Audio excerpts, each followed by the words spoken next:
ഒരു all out नमस्कार। വാറായിട്ട് തന്നെ हम सभी ने ഓക്കെ बीते दिनों में देश का सामर्थ्य और उसका संयम दोनों देखा है। मैं सबसे पहले भारत की पराक्रमी सेनाओं को, सशस्त्र बलों को, हमारी खुफिया एजेंसियों को, हमारे वैज्ञानिकों को, हर भारतवासी की तरफ से सैल्यूट करता हूं। हमारे वीर सैनिकों ने ऑपरेशन सिंदूर के लक्ष्यों की प्राप्ति के लिए असीम शौर्य का प्रदर्शन किया। मैं उनकी वीरता को, उनके साहस को, उनके पराक्रम को आज समर्पित करता हूं हमारे देश की हर माता को, देश की हर बहन को और देश की हर बेटी को ये पराक्रम समर्पित करता हूं। साथियों, 22 अप्रैल को पहलगाम में आतंकवादियों ने जो बर्बरता दिखाई थी, उसने देश और दुनिया को झकझोर दिया था। छुट्टियां मना रहे निर्दोष मासूम नागरिकों को धर्म पूछकर उनके परिवार के सामने, उनके बच्चों के सामने बेरहमी से मार डालना, यह आतंक का बहुत विभत्स चेहरा था, क्रूरता थी। ये देश के सद्भाव को तोड़ने की घिनौनी कोशिश भी थी। मेरे लिए व्यक्तिगत रूप से ये पीड़ा बहुत बड़ी थी। इस आतंकी हमले के बाद सारा राष्ट्र, हर नागरिक, हर समाज, हर वर्ग, हर राजनीतिक दल एक स्वर में आतंक के खिलाफ कड़ी कार्रवाई के लिए उठ खड़ा हुआ। हमने आतंकवादियों को मिट्टी में मिलाने के लिए भारत की सेनाओं को पूरी छूट दे दी और आज हर आतंकी, आतंक का हर संगठन जान चुका है कि हमारी बहनों बेटियों के माथे से सिंदूर हटाने का अंजाम क्या होता है। साथियों, ऑपरेशन सिंदूर ये सिर्फ नाम नहीं है, ये देश के कोटि कोटि लोगों की भावनाओं का प्रतिबिंब है। ऑपरेशन सिंदूर न्याय की अखंड प्रतिज्ञा है।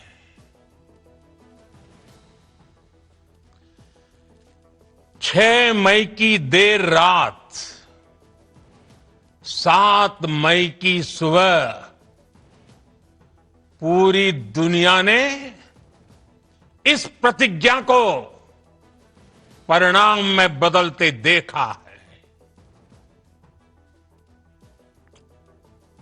भारत की सेनाओं ने पाकिस्तान में आतंक के ठिकानों पर,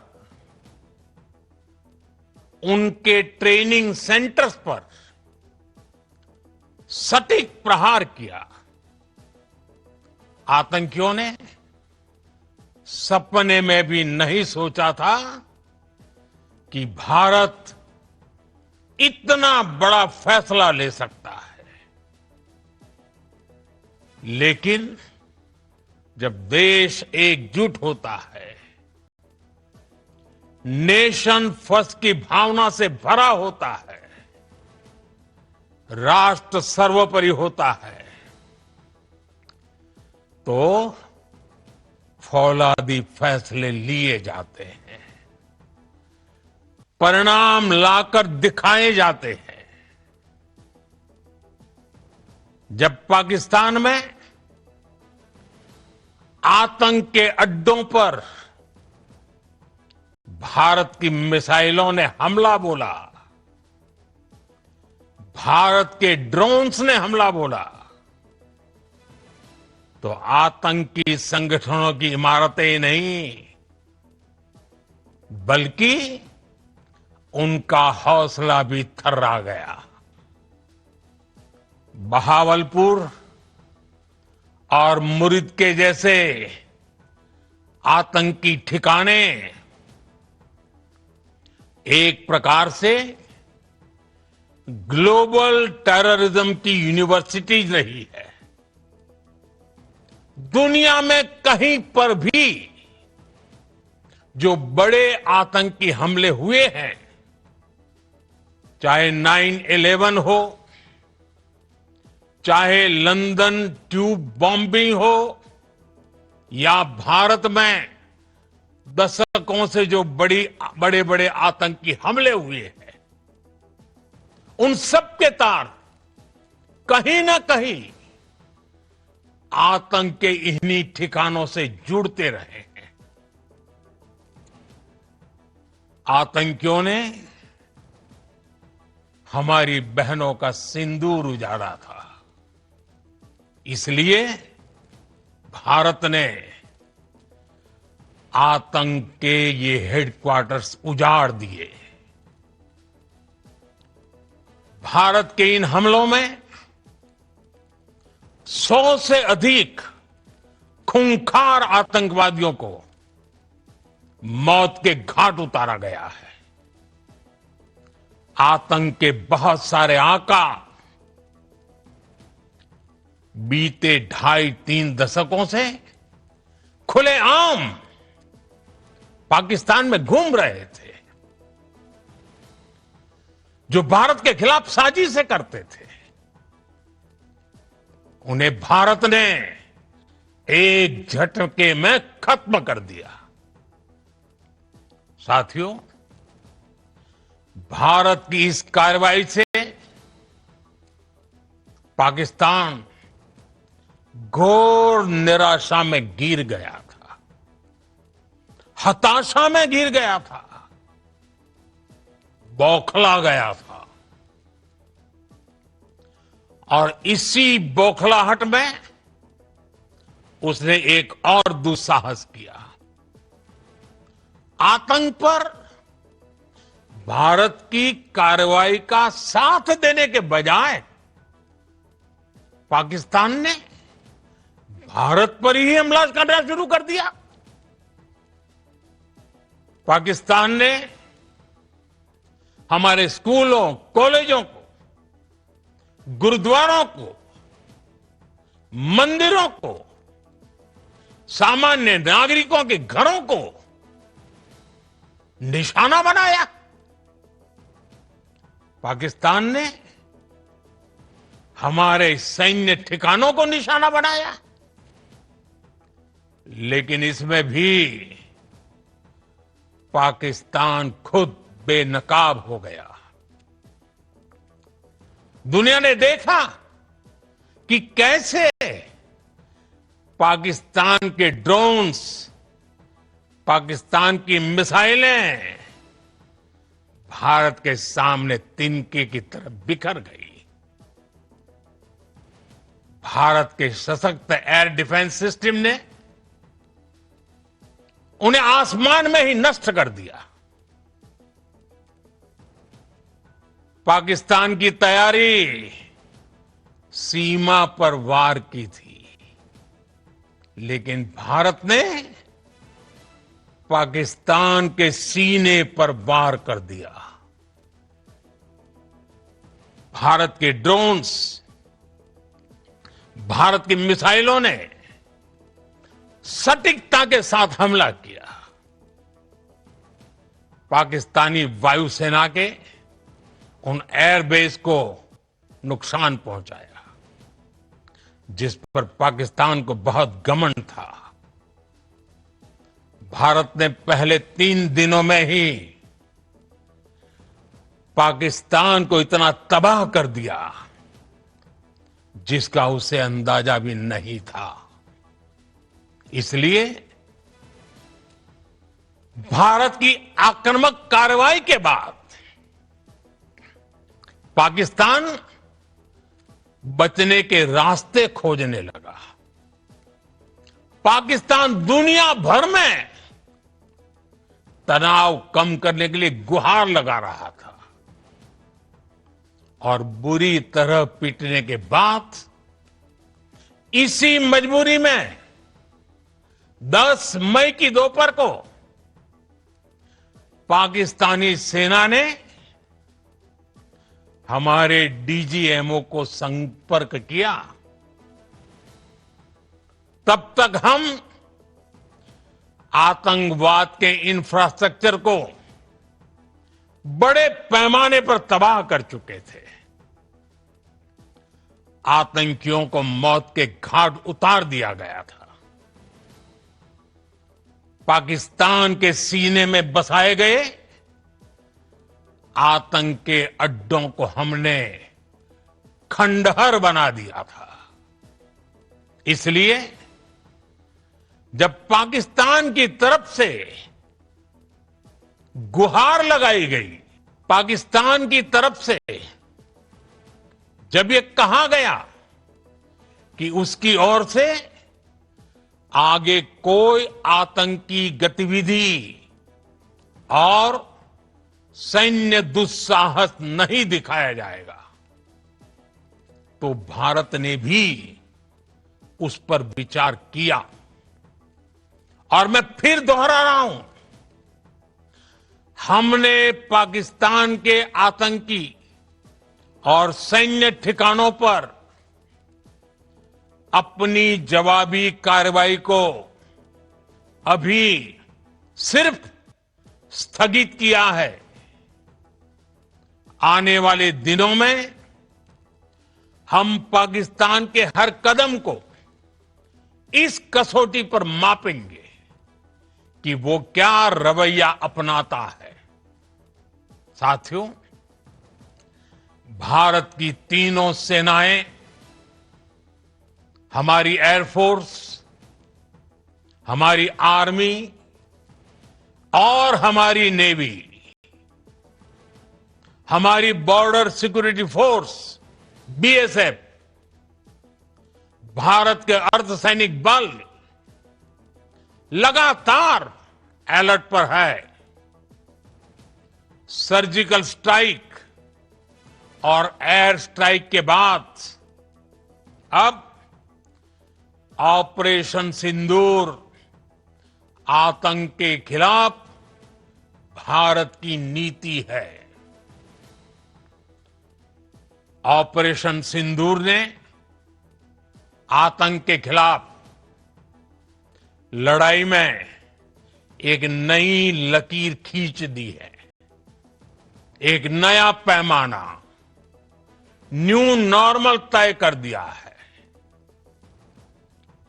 पहला, भारत पर आतंकी हमला हुआ तो मुंह तोड़ जवाब दिया जाएगा। हम अपने तरीके से, अपनी शर्तों पर जवाब देकर रहेंगे। हर उस जगह जाकर कठोर कार्रवाई करेंगे जहां से आतंक की जड़ें निकलती हैं। दूसरा, कोई भी न्यूक्लियर ब्लैकमेल भारत नहीं सहेगा। न्यूक्लियर ब्लैकमेल की आड़ में पनप रहे आतंकी ठिकानों पर भारत सटीक और निर्णायक प्रहार करेगा। तीसरा, हम आतंक की सरपरस्त सरकार और आतंक के आकाओं को अलग अलग नहीं देखेंगे। ऑपरेशन सिंदूर के दौरान दुनिया ने पाकिस्तान का वो घिनौना सच फिर देखा है, जब मारे गए आतंकियों को विदाई देने पाकिस्तानी सेना के बड़े बड़े अफसर उमड़ पड़े। स्टेट स्पॉन्सर्ड टेररिज्म का ये बहुत बड़ा सबूत है। हम भारत और अपने नागरिकों को किसी भी खतरे से बचाने के लिए लगातार निर्णायक कदम उठाते रहेंगे। साथियों, युद्ध के मैदान पर हमने हर बार पाकिस्तान को धूल चटाई है और इस बार ऑपरेशन सिंदूर ने नया आयाम जोड़ा है। हमने रेगिस्तानों और पहाड़ों में अपनी क्षमता का शानदार प्रदर्शन किया और साथ ही न्यू एज वॉरफेयर में भी अपनी श्रेष्ठता सिद्ध की। इस ऑपरेशन के दौरान हमारे मेड इन इंडिया हथियारों की प्रामाणिकता सिद्ध हुई। आज दुनिया देख रही है 21वीं सदी के वॉरफेयर में made in India defence equipments, इसका समय आ चुका है। साथियों, हर प्रकार के आतंकवाद के खिलाफ हम सभी का एकजुट रहना, हमारी एकता हमारी सबसे बड़ी शक्ति है। निश्चित तौर पर ये युग युद्ध का नहीं है, लेकिन ये युग आतंकवाद का भी नहीं है। टेररिज्म के खिलाफ जीरो टॉलरेंस, ये एक बेहतर दुनिया की गारंटी है। साथियों, पाकिस्तानी फौज,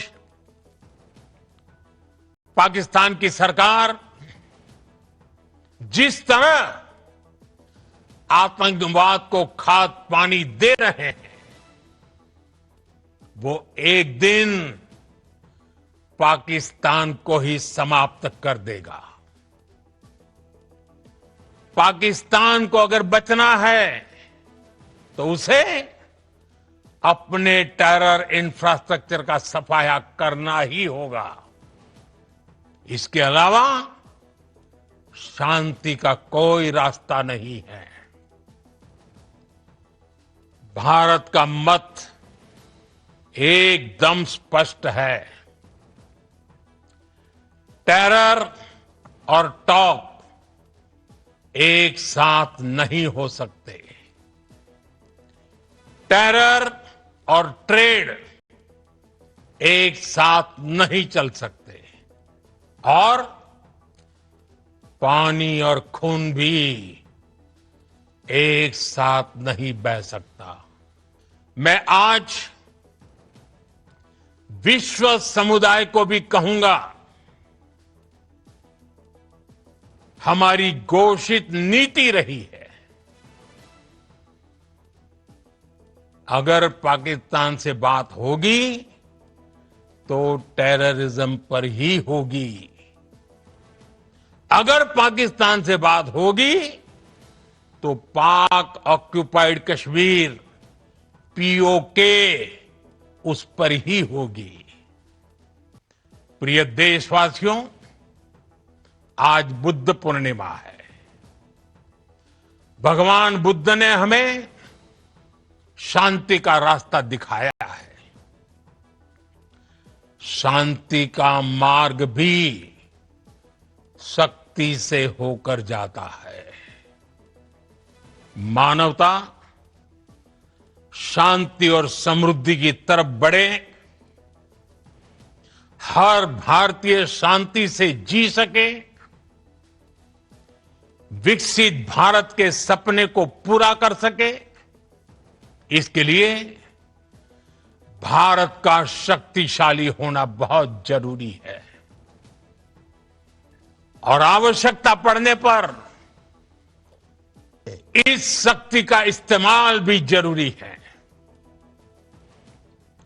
और पिछले कुछ दिनों में भारत ने यही किया है। मैं एक बार फिर भारत की सेना और सशस्त्र बलों को सैल्यूट करता हूं। हम भारतवासी के हौसले, हर भारतवासी का एकजुटता का शपथ, संकल्प, मैं उसे नमन करता हूं। बहुत बहुत धन्यवाद। भारत माता की जय। भारत माता की जय। भारत माता की जय।